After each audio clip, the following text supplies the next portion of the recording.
யாரும் ஏழை இல்லை. ஒரு ஏழை ஒருவன் ஜென் துறவியை பார்க்கச் சென்றான். அவரை பார்த்து, குருவே, நான் பெரும் ஏழை. என்னிடம் என் உயிரை தவிர வேறு எந்த சொத்தும் இல்லை.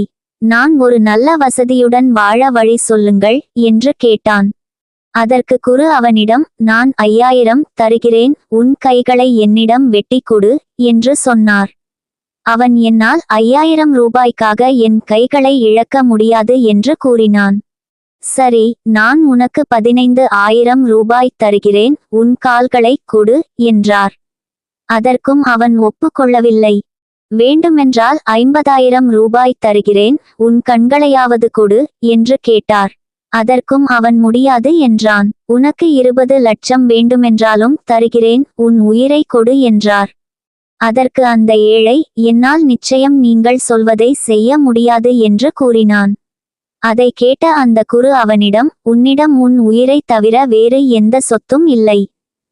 மேலும் எவ்வளவு பெரிய தொகையை கொடுத்தாலும் கொடுக்க விரும்பாத விலை மதிப்பற்ற உயிரை கொண்டுள்ள நீ எவ்வாறு ஏழை ஆக முடியும்?